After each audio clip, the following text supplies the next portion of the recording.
6 ஆண்டுகளுக்கு முன் 1830 ரிங்கிட் லஞ்சம் வாங்கிய குடிநுழைவுத்துறை அதிகாரியின் மேல் பதிவு செய்யப்பட்ட வழக்கில் தற்போது தண்டனை வழங்கப்பட்டிருக்கிறது.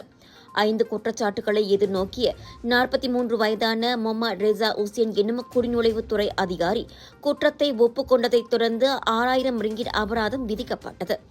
குற்றச்சாட்டின்படி 2018 ஆண்டு முதல் 2020 ஆண்டு வரை குடிநுழைவுத்துறையின் அமலாக்கப் பிரிவில் பணிபுரிந்த அவர் பொழுதுபோக்கு மையங்களின் நடத்துனர்களிடமிருந்து லஞ்சம் கேட்டுள்ளார். அந்த மையங்களில் பணிபுரிய வந்த வெளிநாட்டு தொழிலாளர்களின் அனுமதி செயல்முறையை விரைவுபடுத்த வேண்டும் என்ற கட்டாயத்தில் அதன் நடத்துனர்களும் வழங்கியுள்ளனர்.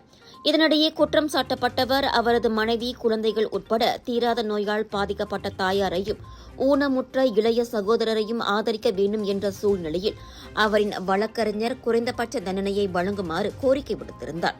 அதனைத் தொடர்ந்து நீதிமன்றம் 6000 ரிங்கிட் அபராதம் விதித்த நிலையில் செலுத்த தவறினால் 6 மாதங்கள் வரை சிறை தண்டனை விதிக்கப்படும் என்று தீர்ப்பளித்தது.